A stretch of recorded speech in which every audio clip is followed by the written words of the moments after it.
world's most famous time travelers are on a mission 30 years into the future, but they're about to discover that getting back is only the beginning. Steven Spielberg presents a Robert Zemeckis film. Michael J. Fox, Christopher Lloyd, Back to the Future Part 2. Rated PG. Now playing at theaters everywhere. Now, pick up your copy of the first Back to the Future. Available on video cassette wherever videos are sold for just $19.95.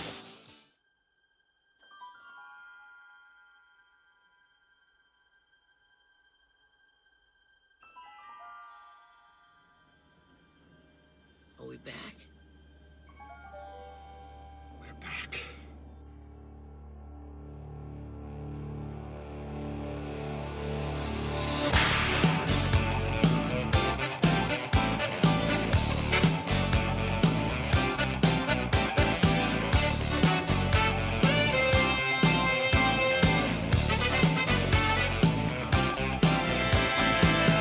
Everybody, guess what I'm doing again? Watching one movie and podcasting about it. Every day in March, it's Back to the Future 2. So listen each day, or at least try, as I bring you year 2 of Marchy McFly. It's Marchy McFly.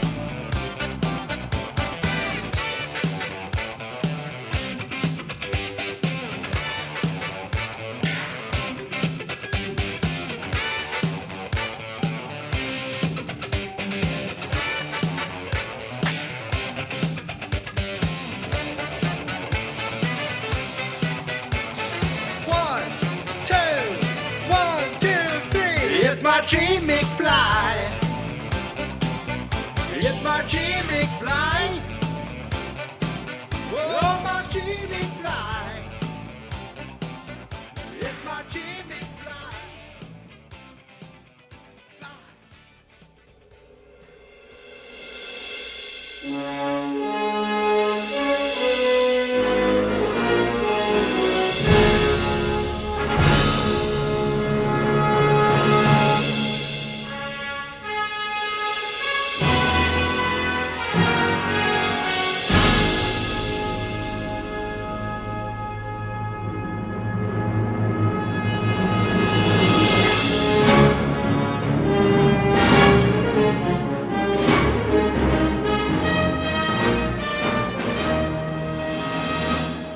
It's been a few days in a row now that I haven't finished Back to the Future until kind of late in the day. Very different than when you have the day off and you can watch it, the whole thing, early in the morning before work, which I do have tomorrow off, so looking forward to watching it all at once. But I did watch it indeed today for the 10th straight day. Ladies and gentlemen, welcome back to day 10 of year 2 of Marchy McFly, where today, just like every other day this month, I watched Back to the Future 2, as I said multiple times already, and I took more notes. I did finally get to 1955. I've been kind of beating around the bush to get to 1955, but I did get there today, and I also decided to switch up my notes app. I've been using this app called Nebo, I think is what, Nebo, which I bought like last year, and it has good handwriting recognition because it's all like, I like using the pen on my tablet to write, to draw, write, whatever.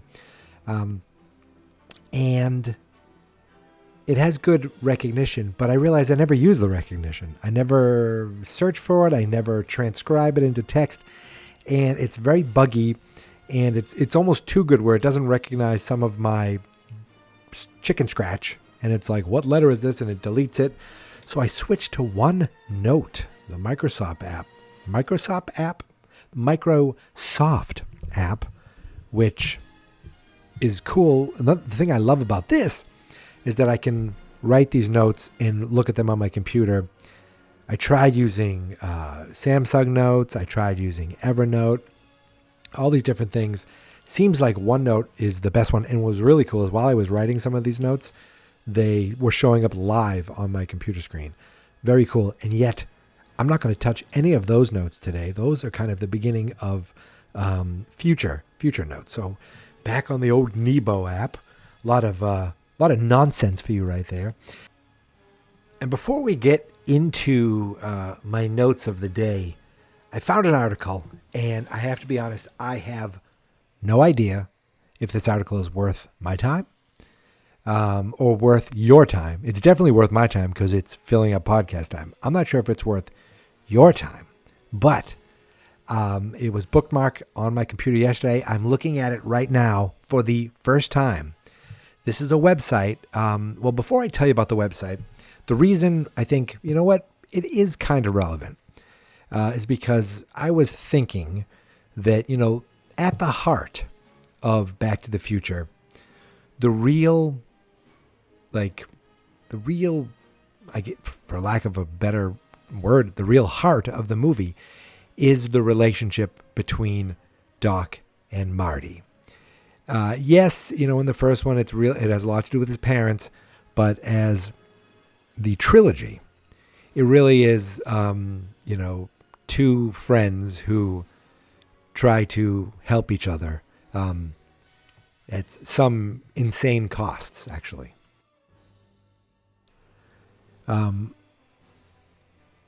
Take away all the emotion and the humanity and the friendship and the zaniness, and it's a time travel movie with a time machine. And that time machine is a car. And that's why I thought, okay, maybe this article is worth looking at. And then I looked at it. And it was not. And what you don't know is the part where I just said, and then I looked at it, is part 2 of me talking about this. So I just went through and started reading the article, and it is, it might be just like, I don't know how it was put together. Let me just read you the introductory sentence. It's the name of this article, and I'm still going to put a link to it, but I'm not going through it. I'm not going through this. I'm not going to waste your time. It says all cars in Back to the Future 2, 1989. Then there's a little intro text, and it literally says, what cars were in the iconic 1989 science fiction film Back to the Future 2, directed by Robert Zemeckis, stars Michael J. Fox and Christopher Lloyd, ? Then after that it says, there is an all the vehicle list of 1989 film Back to the Future 2. Enjoy. What the hell?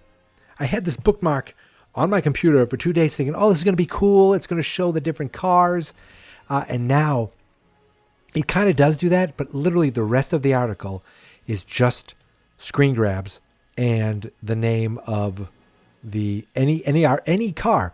At one point it shows Biff and Marty about to drive through the tunnel, and it's like, oh look, there's a Chevrolet Special Deluxe station wagon. I can't believe I'm even spending this much time on it. I'm still gonna put the show link in, but it doesn't seem like it was. I wonder if this was translated, because even the title, Best Movie Cars, find cool information about most iconic movie cars of all time. Sounds like Borat should have said that. Find the cool information about the most iconic movie cars. I can't do Borat. There. I've talked about it, and I don't want to talk about this article anymore. If you want to see all the picture of every car in Back to the Future 2, and I mean like, oh, there's a car. See that car in the background? Oh, look at that. Hey, look at that. You can do that, and I'll send you the link. But I'm not talking about it anymore. I wish I had a time machine to go back a third time and not even talk about this. Like I took a time machine back and edited this out. I erased it from existence. And while I'm talking, it looks like I'm looking at the audio editor, and the old content is still there. Like all this time that I've been talking to you now, I was actually trying to make like this article interesting, and it isn't. But if you still want to see it, there's a link in the show notes. That I can promise you.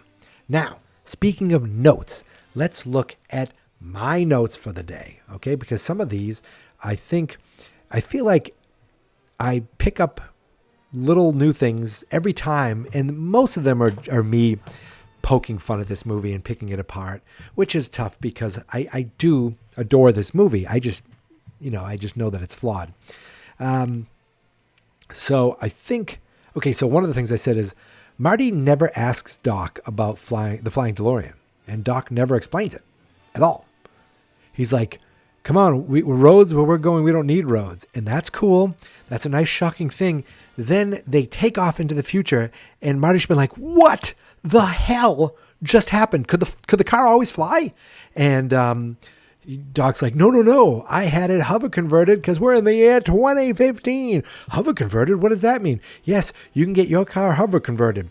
Remember Goldie Wilson? His grandson does this now. What? Then Jennifer would be like, what? At least Jennifer is kind of reacts like, oh my God, we're in the future. But there's a few things that I noticed that Marty and Doc mention, or Marty mentions later, and there's no, like, Doc should be like, huh? And maybe I'll get to that today if I can get through these notes.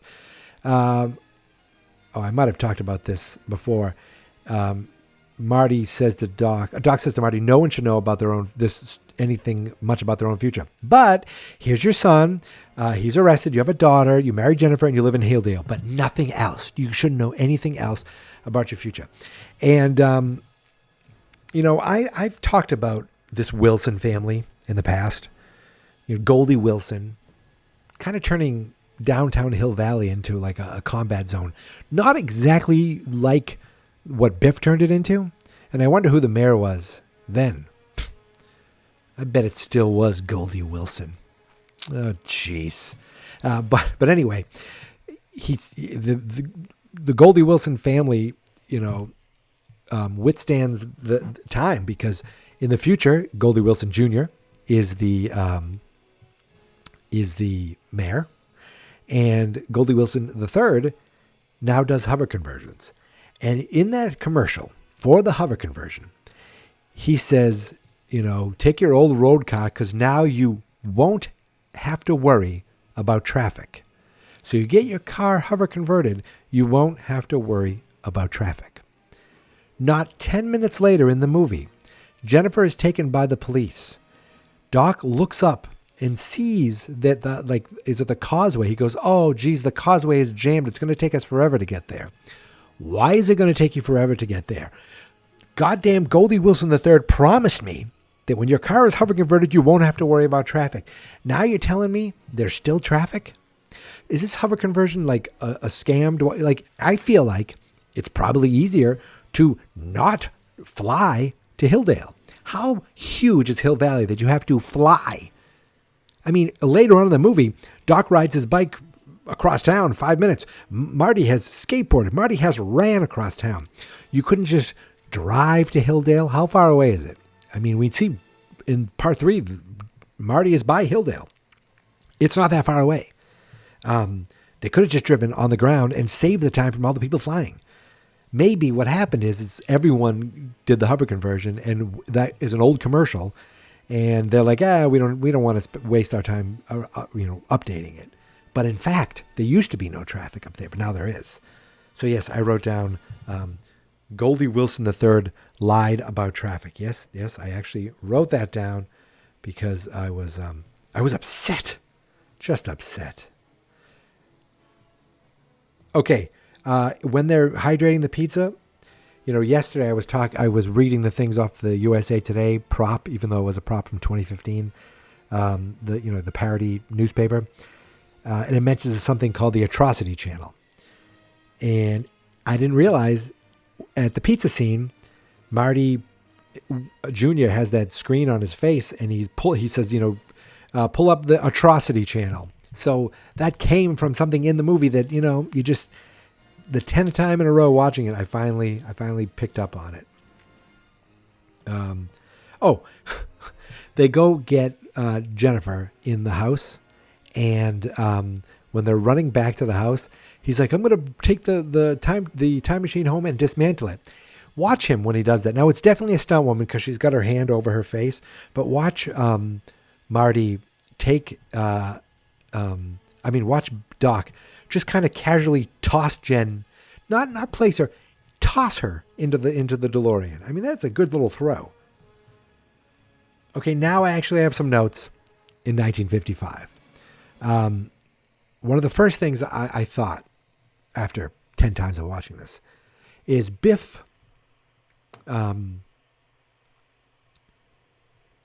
he sees his younger self from 60 years earlier. It's like looking at a home movie right in front of your face and, seeing all these memories and no emotion. I would have been, if I ran into my 10-year-old self, well, maybe not 10-year-old self. He was a little prick. My 8-year-old self. I would just be weeping like, oh my God, what have I done with my life? I want Back to the Future 2 every day. Or just overcome with emotion. Like, oh my God, look how far I've come. Look at the world now. My goodness gracious, I'm 67 now, but they put me in the makeup of a 90-year-old. I want to look up who the makeup artist for this movie is, because while the makeup is pretty well done for 1989, it looks good. It's like they never saw an old person before. They thought, oh, my grandpappy's old. I must make him like this. Your grandfather's 106. That's how you made Biff look. But, I just thought Biff, seeing his younger self, should have been like, Let me just look at you for a second. What are you looking at, you old perv? By the way, if I haven't said it before, Tom Wilson in these movies is the gold standard. As much as George was amazing in the first one, Tom Wilson playing all these different characters in the next two, just like he's doing all the heavy lifting. It is just fantastic. I always love this scene, and I think it's a matte painting in the background of when they land in Lion Estates, and it looks like it's on a set, not on a studio set, a lot, whatever they call it. And I love Doc running back and forth. We have to be careful not to run into your future self. There are now 2 of me here and 2 of you here. And I love that. And then he pulls out all the money. I got to take a deeper look at that money in the coming days to see everything that he has there. I wrote down, this is funny, and I've been thinking about this since I was a kid. Those walkie-talkies, they look like toys, right? They are the most powerful walkie-talkies I've ever seen, except if they were not like professional grade military walkie-talkies. Like I got those little ones before cell phones were, readily available to talk to people. We did a East Coast drive, a couple of cars, and we did walkie-talkies. And we used them like we've gone places, like give someone a walkie-talkie so we can find them. But these things from 1955, it would have been funnier if Doc took them from the future. He's had them, or if he had future walkie-talkies that work really good. That actually would have been cool. Like he took them, or it would have been cool to see those walkie-talkies in the antique museum. Those walkie-talkies, they work all over Hill Valley. They look like toys, but no problem. I mean, sure, they don't work in tunnels, but other than that, they seem to work pretty great. So I'm jumping ahead a little bit here because, we know Marty stays in the back of the car, and Biff gives young Biff the book, and then we go to the dance. So believe me, guys, I still have 21 days, so I'll try to fill in the gaps here and there. But I said the other day there was a stunt that Marty McFly does, or somebody does. It's probably not Michael J. Fox. If it was, the movie producers are insane to let him do this. And I was like, this is like a Jackie Chan level stunt. I mean, maybe I'm exaggerating, but when he gets to the dance and so he gets to the dance, goes in, uses his walkie-talkie to show Crispin Glover again. Not great because it makes it look like he's in the movie. I like to think that looking back, I knew it wasn't him, but I don't know if I knew that, in 1989. Am I kidding?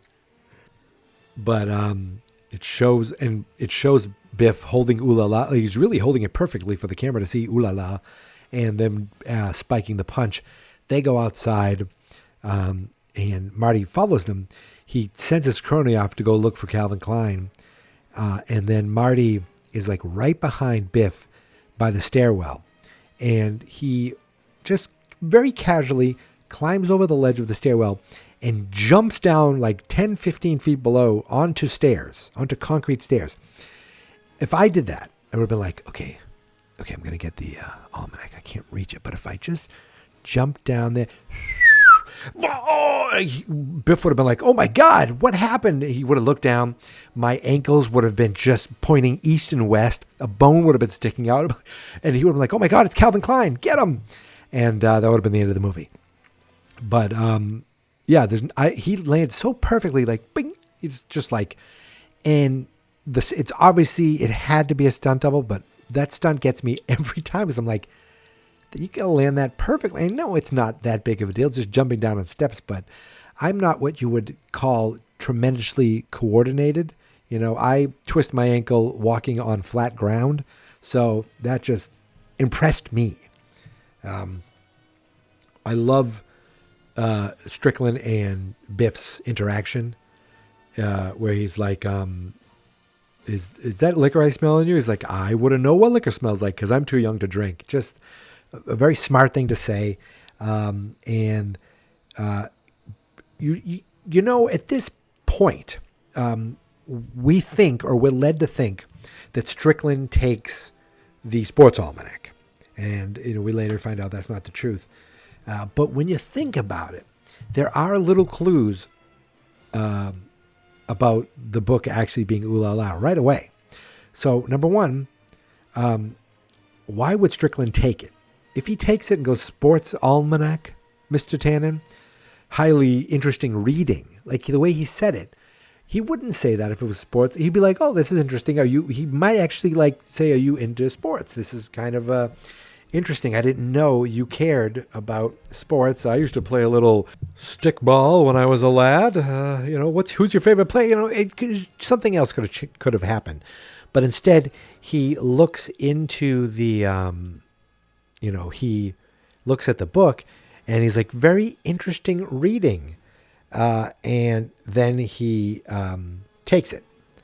Now, again, I'm saying, why would he take it if it was just a sports almanac? And number two, why wouldn't Biff freak out? If I was just told by an old man who says he's a relative of mine who can start a car and knows where I live, tells me, number one, this book can change my life. I can be rich. Number two, don't lose it. Get a safe. And number three, if an old man and a young fella ever ask you about them, murder them both. You'd think he would freak out more if Mr. Strickland just took his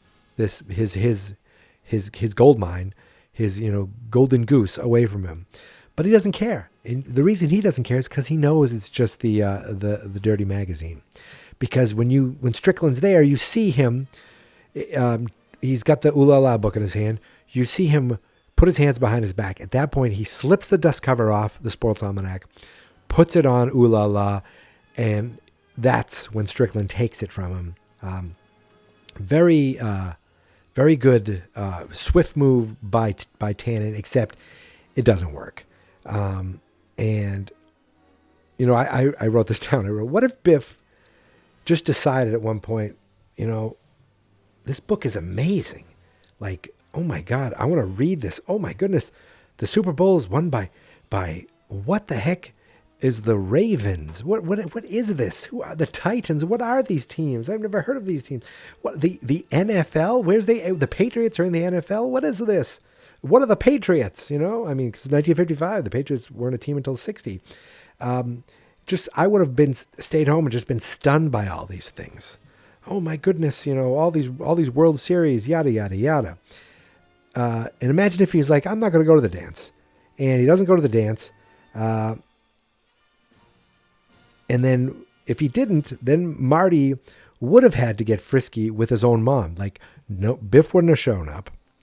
Marty would have tried to get frisky with him. But we all know that Lorraine, I'm not going to say she wouldn't like him if he was a jerk to her, but she was more forthcoming than he was.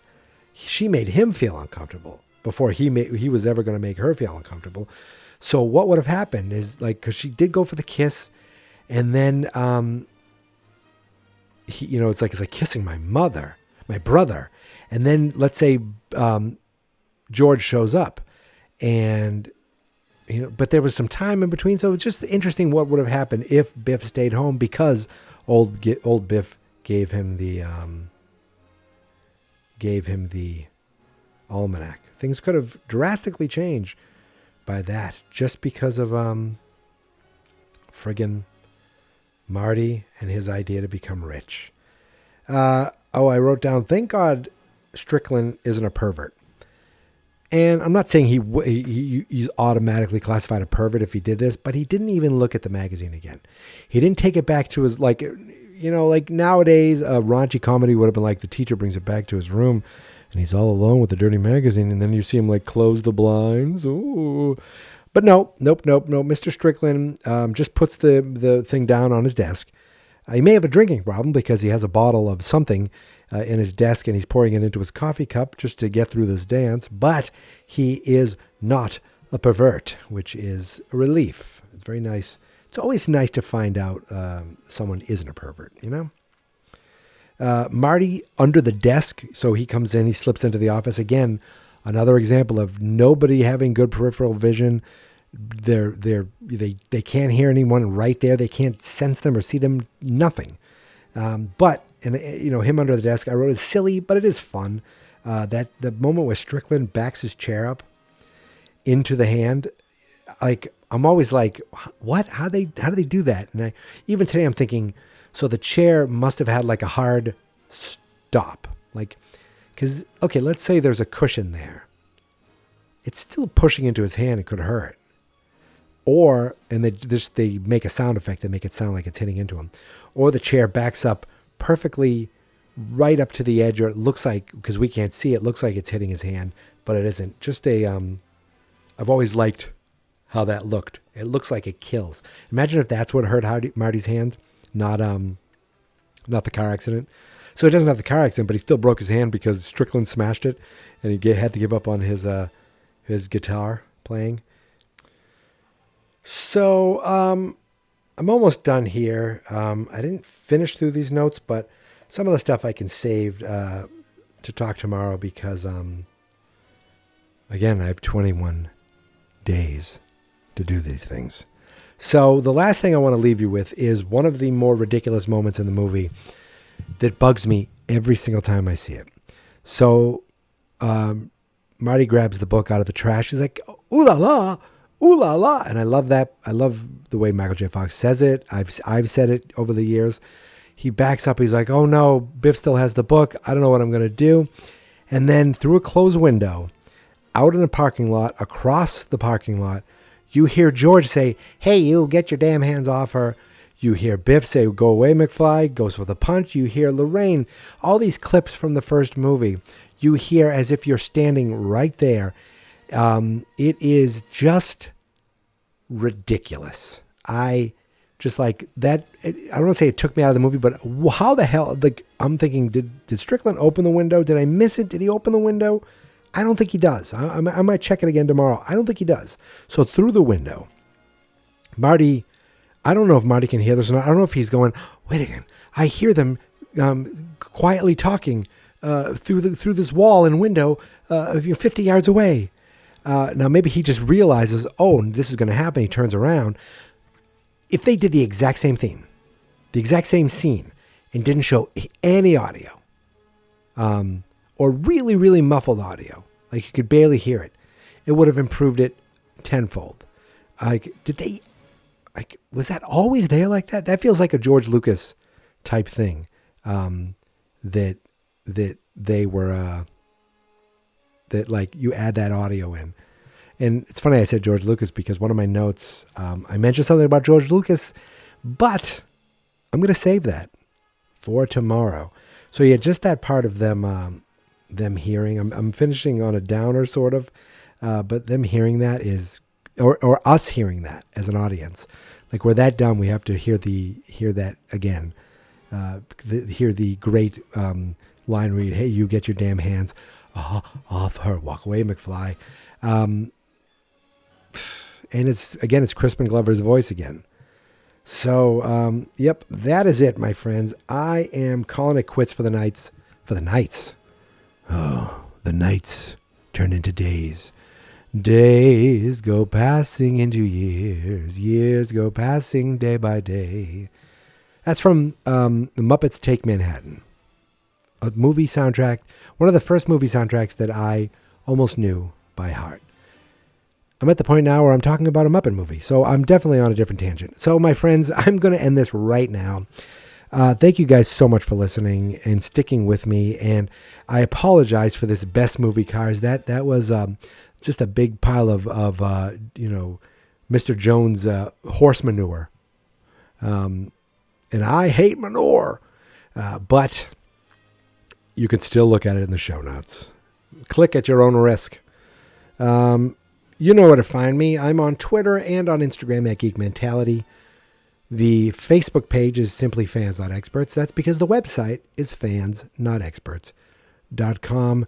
We're now 10 days in, almost a third of the way through, March 10th, 2022. Marchy McFly 2. It is, no matter what, I love this as an experiment, and I love this as an exercise. I love the minutia that I'm talking about this silly movie, and I love having to try to come up with something new to talk about every day, and it turns out I don't always do it. I'm sure I've repeated myself a lot, and I'm sure I'll keep repeating myself. But hey, that's for the future. Or the past. All right. Yep. I'm tired. Good night, my friends. I'm going to be watching early tomorrow. You're probably going to see this episode a little earlier than usual tomorrow. But until then, my friends, once again, thank you for listening. Thank you for subscribing. And say it with me. Here is my theme song. This is my podcast. I made it. Geek Mentality's what I named it. And I think you should listen and subscribe. 'Cause I'm kinda funny and awesome. I think that I'm worth your time, and I'm kinda handsome. My mom says, please listen and please subscribe. At least listen to this episode. Fans Not Experts.